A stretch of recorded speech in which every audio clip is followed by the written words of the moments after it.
어렵고 복잡한 뉴스를 쉽게 설명해주는 친절한 K입니다. 이번 시간엔 탐사 K가 지난주에 전해드린 제주도 서울본부의 취재 뒷이야기를 취재기자와 자세히 이야기 나눠보겠습니다. 뉴스룸의 김가람 기자 나왔습니다. 김 기자, 우선 이번 취재 어떻게 시작하게 됐습니까? 네, 제주도민만 바라보고 담대하게 나아가겠습니다. 누구 발언인지 짐작하시겠죠? 원희룡 지사 같은데요. 네, 그렇습니다. 2018년 재선에 성공한 원희룡 지사의 취임사입니다. 이 재선에 도전할 때부터 당선 이후까지 원 지사가 줄곧 강조해온 것이 바로 제주도민입니다. 하지만 2014년 취임 이후, 그러니까 민선 6기와 7기 들어서 원 지사의 출장 일수는 연평균 100일에 가까울 정도입니다. 연평균 100일이면 한 사나흘에 하루꼴로 도정을 비웠다 이렇게 볼 수도 있는 건가요? 네, 그렇습니다. 이와 함께 이 대권 도전도 본격화됐는데요. 지난 총선을 앞두고 야당의 최고위원을 맡았는데 특히 지난 4월부터 5월엔 평일 기준으로 이틀에 한 번꼴로 출장을 다녀오기도 했습니다. 또 지난 5월 한 중앙지와의 인터뷰에서 대권 도전 의사를 밝힌 데 이어서 지난 15일에는 김무성 의원이 주도하는 전현직 의원 모임인 이 마포포럼에 참석하기 위해 서울에 올라가서 대권 도전을 공식화했습니다. 취재진이 서울본부 취재에 착수하게 된 것이 바로 이 지점인데요. 이 서울본부는 도지사 의전도 담당하는 만큼 출장이 잦아질수록 바빠질 수밖에 없는데 과연 본연의 업무는 제대로 수행하고 있을까 궁금해진 겁니다. 근데 사실 도민사회에서 서울본부를 바라보는 시선이 그렇게 곱지만은 않았던 게 비단 어제 오늘만의 일은 아니잖아요. 네, 그렇습니다. 이 서울본부는 원지사 취임 이후에 줄곧 사조직화됐다는 눈총을 받았죠. 그렇죠. 이 초대와 후임 본부장의 이제 원지사의 최측근을 앉힌 데 이어서 최근 취임한 본부장도 원지사 선거를 도운 인물입니다. 이른바 어쩌다 공무원인 임기제 공무원 비율도 전국 두 번째로 높았는데요.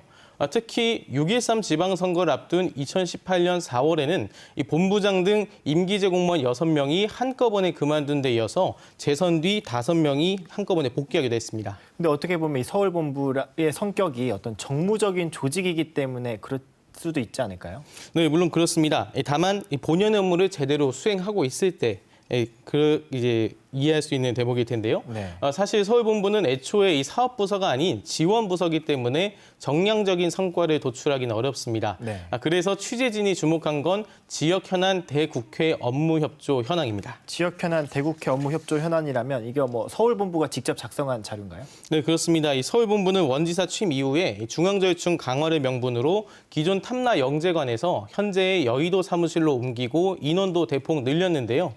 이 대정부 절충이야 세종시의 정부부처가 모여 있으니까 성과를 비교하기는 어렵다고 해도 이 대국회 업무협조만큼은 굳이 여의도로 옮기고 이제 인원도 늘어났기 때문에 나아져야 한다고 봐도 무리는 아니겠죠.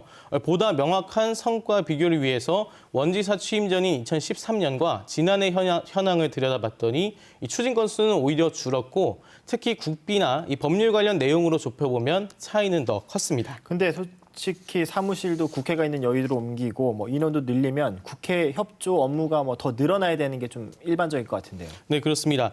특히 취재 결과 이 국회 협력팀에 배치됐던 건 줄곧 어쩌다 공무원인 임기제 직원들이었는데요. 앞서도 말씀드렸듯이 다른 지자체보다 높은 임기제 비율 때문에 사조직이라는 눈총을 받았는데 네. 오히려 업무 성과는 줄어든 겁니다. 이 서울본부 확대 개편에 따라 인건비 때문에 이 추가로 들어간 예산만 매년 5억여 원에 달하는데 아무래도 이 곱게 바라보기는 어렵겠죠. 그렇군요. 아무래도 이번 또 탐사 K가 이 서울본부뿐만 아니라 원희룡 지사가 참석했던 마포 포럼에 직접 방문했던 것도 이런 좀 비슷한 취지인 거죠? 네, 그렇습니다. 이 본연의 업무 성과에 대한 의문이 제기된 상황에서 이 부쩍 잦아진 원지사의 중앙정치 행보가 영향을 준 건 아닐까 하는 궁금증과 함께 혹시 원지사의 개인적인 정치 일정도 수행하는 것은 아닐까 확인해 봐야겠다는 생각이 든 겁니다. 또 마포 포럼 자체가 이 대선을 앞두고 야권에서 주목받는 모임인 만큼 원지사의 메시지에 대한 궁금증도 취재에 나선 배경 중에 하나였습니다. 이 포럼이 어떻게 보면 이 특정 인물들만 모이는 곳이라서 취재가 좀 어렵진 않았습니까? 네, 크게 어렵진 않았습니다. 이 원지사의 마포 포럼 참석은 이미 일주일도 전부터 예고가 되어 있던 상황이었던 데다 네. 이 비공개 토론회를 제외하면 공개 행사였기 때문에 기자들의 출입이 자유로웠습니다. 그렇군요. 그렇다 보니 지근거리에서 수행하는 서울본부 직원은 물론 이 포럼 건물 주변에서 서울본부 차량도 어렵지 않게 발견할 수 있었는데요. 그런데 제주에 돌아와 확인해 보니 원지사는 당시 휴가였지만 서울본부 직원들은 근무 중이었습니다. 공무원 행동 강령을 보면 공무원은 관용 차량을 정당한 사유 없이 사적으로 쓰거나 지위 등을 이용해 사적 노무를 제공받을 수 없다고 명시했는데요. 결국 원지사는 공무원 행동 강령을 위반한 셈입니다. 그렇군요. 근데 이번 또 탐사K에서 본 게 마포 포럼뿐만 아니라 원지사가 주축으로 활동하는 코리아 비전 포럼도 지금 확인한 거죠? 네, 그렇습니다. 이 코리아 비전 포럼은 저도 이번 취재에 착수하면서 처음 알게 된 단체인데요. 네. 2007년 원지사의 한나라당 경선 출마 당시 지지자들이 결성했는데 이 원지사의 싱크탱크라는 평가가 나오는 조직입니다. 그런데 취재해 보니 이 코리아 비전 포럼 사무실은 서울본부 건너편 건물에 있었는데요. 엄청 인접하네요. 예, 쉽게 설명드리면 이면도로 하나를 사이에 두고 두 사무실이 위치해 있었는데 이전 시기도 반년밖에 차이 나지 않았습니다. 네. 또 이 전직 서울본부장 2명이 코리아 비전 포럼 출신이고 직전 이 제주도 정무특보는 코리아 비전 포럼 사무총장을 맡고 있었습니다. 특히 서울본부의 단 한 명뿐인 정책자문위원은 이 코리아 비전 포럼의 정책실장으로 확인됐습니다. 포럼 관계자들은 이 같은 접점이 우연이라고 선을 긋고 이 서울본부장도 무관하다고 설명했는데요. 하지만 단순히 우연이라고 보기엔 접점이 적지 않아 보입니다. 그렇군요. 아무래도 사무실도 가까이 있고 또 관계자들도 서로 이동했던 이렇게 뭔가 정황이 있어서 네. 좀 상당히 밀접해 보이는데 당사자들은 아니라고 하니까 뭐 우리가 그렇게 이해할 수밖에 없는 상황이긴 하지만 근데 어떻게 보면 이번 취재가 상당히 정치적인 내용이고 또 정치는 어떤 정치 진영에 따라서 논리가 좀 서로 논거가 있고 또 어떻게 보면 프레임이나 선입견이 있을 수도 있어서 좀 취재가 고민이 많이 됐을 것 같아요. 네, 그렇습니다. 이번 취재는 이 서울본부가 제 역할을 하고 있는지 검증해봐야겠다는 취지였는데요. 이 원희룡 지사가 야권 대선 주자다 보니 정치적인 프레임으로 보도를 받아들이지 않을까 하는 우려가 있었고요.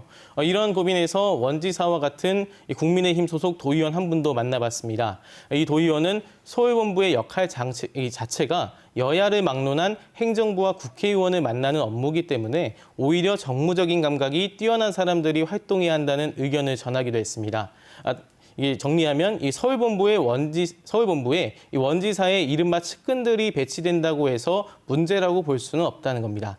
다만 그러면서도 이 지사가 대권 도전을 명확히 했기 때문에 업무 자체가 왜곡될 소지는 있어 보인다고 덧붙이기도 했습니다. 그럼에도 불구하고 중요한 건 이 서울본부라는 게 제주도 산하 어떤 기관이기 때문에 개인이 아니라 제주도민을 위해서 일해야 된다는 사실은 변하지 않을 것 같아요. 네, 그렇습니다. 양덕순 제주대 행정학과 교수의 말을 빌려오면 이 제주처럼 도세가 약한 자치단체는 예산적 지원뿐만 아니라 이 법률적 지원을 중앙정부로부터 받아야 하는데 단 3명의 지역 국회의원만으로는 한계가 있기 때문에 이 도지사를 중심으로 중앙정부나 국회와 이 가까운 거리에서 계속 설득하고 이해시키는 노력을 통해 공감대를 형성하는 것이 서울본부 본연의 역할이자 기능이라고 지적했습니다. 물론 원지사가 대통령이 되면 제주를 위해 좋고 또 그런 맥락에서 서울본부가 원지사 수행 업무에 집중하는 것을 나쁘지 않다고 평가할 수도 있을 겁니다. 다만 그렇다 하더라도 제주도민만을 바라보겠다는 약속에 대해 원지사가 직접 이해를 구하고 설득하려는 노력이 먼저 이루어져야 할 것으로 보입니다. 네, 알겠습니다. 오늘 말씀 여기까지 듣죠. 취재하느라 고생 많았습니다. 네.